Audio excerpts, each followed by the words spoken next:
Did you play a specific instrument in band class? Man, I played bass with the boom, boom, boom, Oh yeah, boom, boom. yeah. I used to read sheet music, man. Yep, used to. Yeah, yeah. But I just wanted to be around music, man. When I was coming up, man, I always wanted to be. It's like that next guy that ran the business. You know what I'm saying? The guy like Al Bell. Hear the Al Bell? Yeah, Stax Records. Yeah, Stax Records. You know what I'm saying? Willie Mitchell, Al Green. They ran High Records and stuff like that. Barry Gordy and Phil Spector. You know what I'm saying? I know he. Crazy. Yeah. But whatever. I mean, like his music history is just like a lot of people don't know that. Like that's kind of probably shocking to you. I said Phil Spector. You probably like, whoa. I'm man. But I mean, when he's untouchable. I mean, he's crazy. Yeah, but he's a great producer. You know what I'm saying? A lot of people he worked with. Tina Turner, a lot of little acts. He produced a lot of different people. You know what I'm saying? Like he made it big, man. Tell me about the first time you smoked weed. What do you remember about it? Set the scene for me. I was laughing like a motherfucker. That's all I remember. Laughing. How old were you? I don't really know, man. I don't really know. I could have been about like 18 or 19 or something maybe. Who were you with? Just some little homies from Memphis, man. Yeah. Yeah. Was it like a joint, a blunt, bong? What was it? Man, it was just blunt after blunt after blunt. You know what I'm saying?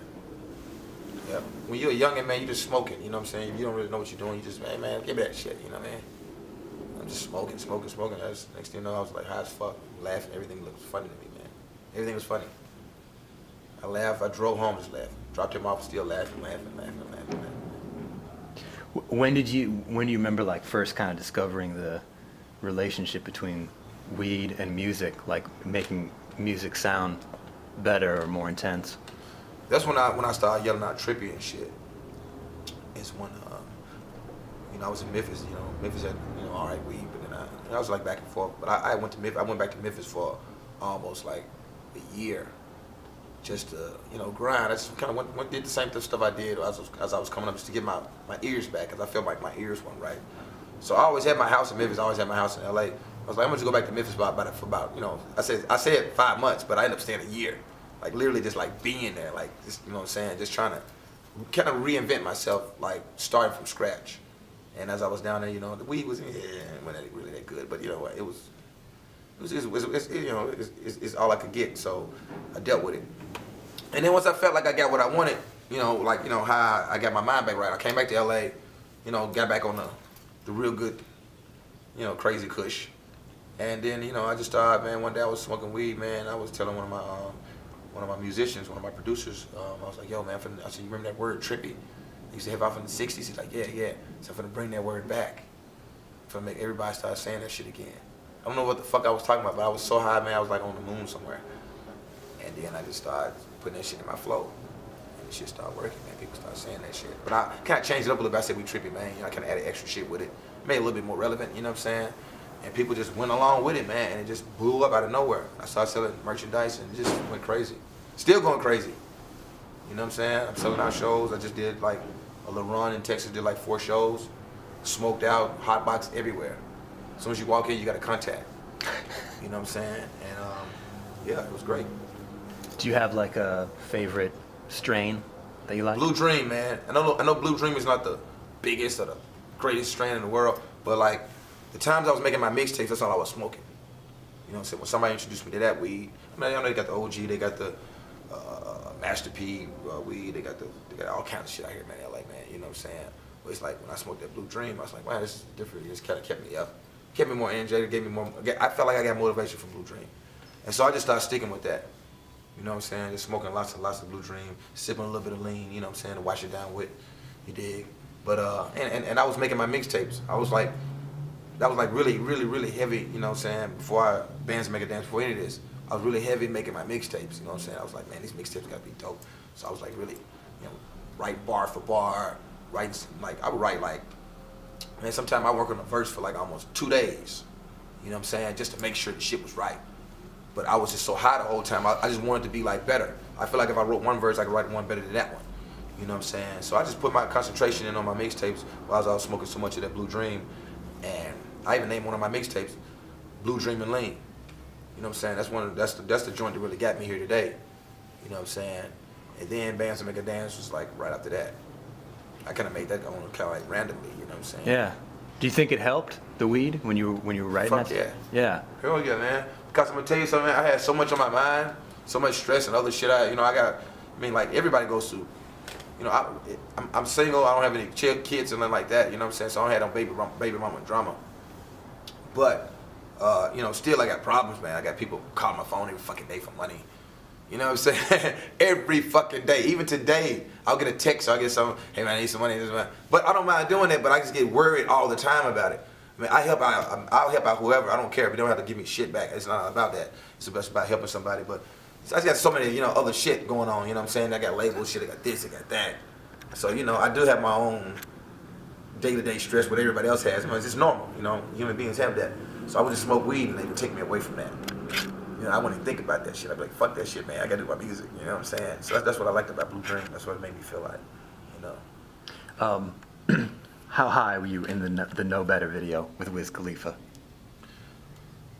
Man. We was on tour, man.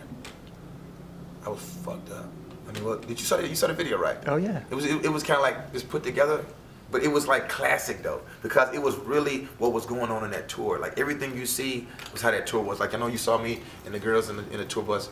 Dog, that shit was real. It was like groupies, man. You know what I'm saying? They weren't chicks you brought into the video. No, dog, that was real shit. It was Yeah. a cheaply made video, but it was so real that it's made it classic. And I think it had like almost 8 million views. Yeah. It's so classic, man. It's like, this is it. Like I had the robe on. Like I used to have the robe on in my tour bus just like that with the champagne. I'm drinking champagne, like those bottles. Like that shit was real with the jewelry on. That was like really me in my tour bus. And then like we had like 4 buses, man. We had so much fun on that tour, man. I swear to God. Man, we went to Canada, dog. Whew. Man, it was so much fucking fun, man. You know what I'm saying? I want to do that again. I want to do like a 2050 tour reunion. So just anything, something, you know what I'm saying? Part 2 or whatever the fuck. You know, because we got so fucked up and, you know what I'm saying, pop champagne bottles all day, every day. I barely got sleep, man. But it was so fun, though, you know what I'm saying? People thought you were a little high at the Academy Awards when you won your Oscar. Hell no, I was sober as fuck. You were? Hell yeah, man. I wasn't trying to do anything. You understand, man? That was so big for me. I was scared if I would have got high. You know what I'm saying? I feel like I would have fucked up or something.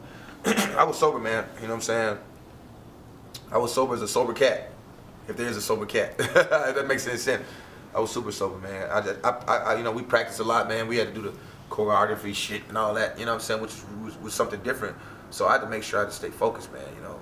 I mean, like, at the end of the day, man, like I said, I smoke, man, but when I'm doing, like, stuff like shows and stuff like that, 9 times out of 10, I'm not going to be high because I want the shit to be right, man. I mean, I know my fans love to see me smoke weed, but I don't think they want to see me on stage passed out or some shit. They be like, wow, Juicy, man, finish the fucking record. You know what I'm saying? Like, you know, at the end of the day, man, you know, people, I got fans, you know, my mom is watching, stuff like that, so I want to make sure I put on a real good performance.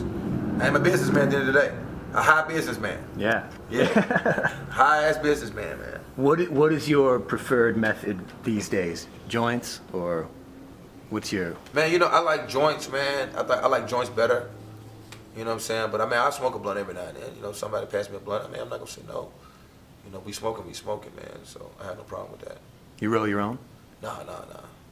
I mean, I just like if somebody rolls some shit, I'll just smoke, or you know, I'll have a bong or something. You know. You ever try edibles? Yes. What, like anything particular, like a cupcake, brownie, Man, something cookies, like that? man, shit like that, brownies. You know what I'm saying? Space. That shit have you in space for like hours and hours, and almost 15, 16 hours. Depends on how many you eat. Yeah, I don't like it. It's I mean, it's different than it's like I too. mean, some It's people too freak hot. out. Some people, yeah, you be too hot. Sometimes you can freak out. I mean, if you start thinking the wrong shit. You know what I'm saying? But if you just keep listening to music or have some nice bitches in the room and sipping some champagne and think good thoughts, you lifted. And then go to sleep, you be straight. I did some edibles one time, man. I was high for like 2 days, dog. I believe it, man. I was seeing shit. I was like, I think it was some else in that. Could have some edibles and mushrooms in that bitch or something. You know what I'm saying? Edible mushroom and weed. I don't know. But I was just eating those motherfuckers, man. I was seeing all kinds of shit. Yeah, I'm here to tell it though. Did you smoke weed with Miley Cyrus? Why? I tell you, ask her. Okay. Ask her. I'm the type of person. I'm not trying to put nobody else's out there like that. You ask her that. Okay. You know what I'm saying? I just did a show, man, in Florida. This chick tried to throw pills in my mouth. I'm with her rapping. She's like, "Let me on stage." She kept showing me her mollies. I'm like rapping. She just like, you know what I'm saying? I'm like, hold up. I hear some shit hit me on the face. I'm like, what the fuck? You know what I'm saying? I was like, man, trippy ass motherfucker, boy. But you got to be careful about that shit, right? I mean, you can't just pick up everything that people throw on stage. You don't know what that shit is. I wasn't gonna eat that shit. I didn't know what that shit was. Yeah. Man, that shit could have been a rocket bomb or something. Yeah. You know what I'm saying? I don't know, man. You know, whatever. You know, but as long as the show was packed, sold out, she had a good time. Looked like she was having a good time. She's throwing pills at me. Yeah. You know what I'm saying? So, you know, as long as the fans are happy, man, I'm happy, man. You know, people don't understand. Like, when I wrote Bands That Make Her Dance, it wasn't because I was in a strip club. You know what I'm saying? At that time, it's just kind of like I was thinking. I just picture myself. You know, I've done so many strip clubs. You know, I've been in this business for over 15 years, so I've done strippers in lots of strip clubs.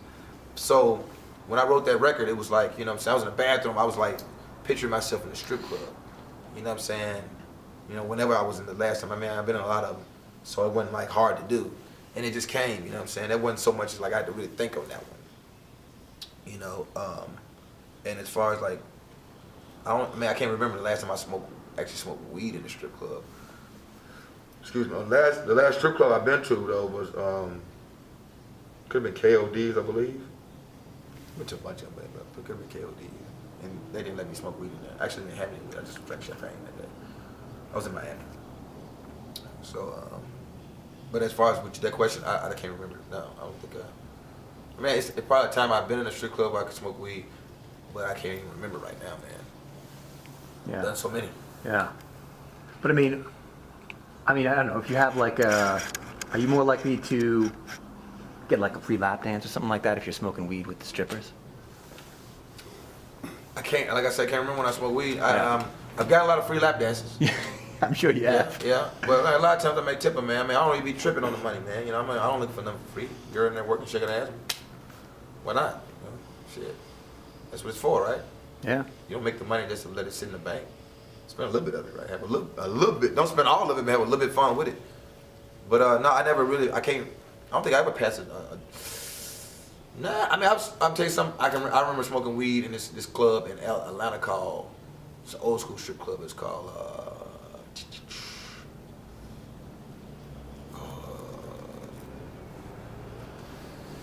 it was next to a club called The Gate. I think it was called Jazzy Tees. That's it. Jazzy Tees. That was back in like late 90s, early 2000s. But I remember smoking weed in that strip club because we were smoking blunts. We were smoking some chocolate tie, and I was fucked up. And they gave me the VIP area, and then I had like maybe like could have been like six or seven girls, you know, doing crazy shit. I was just like throwing money, and I was like, yeah, you do this to him, you do this to him. I had my friends, and I was like, you do this to him, you do this to him. And throwing money, they just getting, you know, someone was doing, you know, that, somebody was doing that, and as they was doing, I'm throwing money, I'm bringing champagne in, and I'm smoking some chocolate tie. But it was great. Had a lot of fun. You know what I'm saying? I'm here to tell it. All right, so what's next for Juicy J? Man, right now, man, I've been doing a lot of production, you know what I'm saying? Working on some movies, working on some, you know, a couple of other artists' albums, like, you know, making beats and shit. Doing a lot of features. I got another album I'm working on too, man. Hopefully I'll drop it next summer. You know, I'm actually like almost maybe like 7 songs in. Wow. Yeah, great records too. You know what I'm saying? Good. All of them, I feel like I'm gonna use them on the album. And like my goal, man, in music, man, because I've done it so much, I've done pretty much everything. I want to be like CEO of a major label. You know what I'm saying? I want to be like, you know, behind the scenes guy. You know what I'm saying? Everybody wants to be the show, but nobody wants to run the show. Yeah. You know what I'm saying? I want to run the show. You know what I'm saying? I want to have like, you know, like be the next L.A. Reid. You know what I'm saying? Be the next Barry Gordy. Be the next person that in an executive, you know, position and actually, you know, help out everybody. You know what I'm saying? Reach out to a lot of different A&Rs. Reach out to different, you know, artists. You know, just anybody want to work radio, just just like running a whole show, like the whole thing. I feel like I can do it. I feel like I know music. I've been doing it for so long, and I enjoy it. It's my passion. It's from the heart. It's not like something I'm doing just to be doing. No, I really like doing this. You know what I'm saying? So that's what I want. I mean, I want to run Columbia if they let me. Maybe I gotta hit up Rob Stringer, man. It's my homie, man. You know what I'm saying? Maybe he'll let me run Columbia. Right? No, maybe. We hope so. But I mean, like this right now. I'm putting music out. I'm just trying to. I feel at the end of the day, everybody has to prove themselves. You know what I'm saying? Which I agree. You just can't come in and say I want to run the show, and then you're like, well, what have you done? So I feel like I'm starting to I've proven myself with the group back in the day. An Academy Award win. Now I'm doing another phase. Some solo shit. Now they seeing my records are selling. You know what I'm saying? I'm making moves. I'm doing records with a lot of big name people, which is a crazy blessing to me. I never thought I'd be doing that. And hopefully, man, they'll look down at me like, man, that Juicy J guy is ready, man. We want him to run Def Jam Records. We want him to run Columbia. We want him to run all three. There's like 3 majors right now. It's Universal, Sony, and Warner, right? Yeah. So they want Juicy to run Atlantic, Def Jam, and Sony. Who knows? I just feel like that's what I want to do. You know what I'm saying? That's where I want to end up at. Because I love just discovering new artists and helping people out and watching them grow. I think that's like just the shit, man. Does that mean you can see like a future where you're not rapping anymore? Yeah, of course. I'm not gonna rap for the rest of my life. Yeah. You know what I'm saying? L.A. Reid was in a band at first. Babyface. They didn't do it for the rest of their life. They did it and they made their money, and then they started LaFace Records, and they made it, what it is today. So I feel like that's the same route I want to roll. You know what I'm saying? I'm doing my thing right now with the music. I'm proving myself to people like, yeah, I know music. I know how to sell records. I know how to go out there and find good records. You know what I'm saying? I'm smart about it. Yeah, I'm high, but I'm not like stupid. You know what I mean? You can trust me behind the desk. You can trust me, with the budgets. You know what I'm saying? And I got some other ideas. I feel like I can bring new ideas to the table. I understand. What the new up and coming talent is. I get it. I get the music. I get where they're coming from. I got to ask about this twerk scholarship, man. What is going on? Hey, it's going down. It's not. I think people thought it was like just something you were saying, like. Yeah. They thought it was bullshit. But yeah. No. I'm choosing the winner. It's going down. You're gonna hear about this. It's gonna be huge. Somebody's getting a $50,000 scholarship to go to school. Real talk. You know what I'm saying? And I know a lot of people think I'm bullshitting, and I hear that like it's just jokes. I've done radio interviews. Like, oh man, you just messing with you. But when they see this girl, this person, they see the person that wins, and they see the seriousness of it, then they'll be like, holy shit. Next time Juicy J say anything about $50,000 or whatever he's gonna give away, I better make sure I listen and make sure I enter the contest. And it wasn't all about twerking. You didn't have to twerk. So that's another thing too. You know what I'm saying? The direction, we had directions on World Star Hip Hop said, just submit a video in telling me why you deserve a scholarship. That's it. You know what I'm saying? That easy. I'm getting that. Somebody's getting that. That's going down, man. It's real. $50,000 scholarship. Somebody's going to school. Is this gonna be like a public competition? Well, like the contest is over with. It's over. It's over. The girl is chosen. Yes. She just hasn't been revealed. Yes. And okay. It's real. And they can do their background checks. They can get investigators if they want. They can go to the school if they want. Somebody is getting $50,000 scholarship, not the money. They're not going into their bank account. It's going to a school so they can go get some education. How many girls did you start with? Man, it was a lot of girls, man. I ain't gonna lie to you, man. It was like it was crazy. It was twerking. It was some that didn't twerk. It was very ratchet. Did you do this in Memphis? No. I actually sat here in LA and I went to the computer and I just looked at the stuff. Oh, they sent in videos. Okay, so it wasn't like you're sitting there and it's like No, they sent in videos. Okay, all right, okay. So why are we waiting? Why don't we already know? Well, you already won. Well, because I'm trying to do it big. Okay. You know what I'm saying? I can't tell you everything. I want to do it big. I don't want to. PR I want people to understand when I do something, it's serious, and when this announcement happens, it's gonna be big. It's not gonna be like a tweet. First I just tweeted out, I got $50,000 scholarship, and I put a link up, and then we actually did some big promotion with World Star, you know what I'm saying, later on, and so now it's just once I announced the winner, it's gonna be big. It's gonna be bigger, huge. It's gonna be everywhere, man. I love it. Everywhere. It's real. So whoever didn't join or didn't try to, thought I was joking, sorry. Joke's on you. Mm-hmm. That's perfect, man. Thank you. Yeah, thank you, man. Thank you for your time. I appreciate Sure. it. Yeah.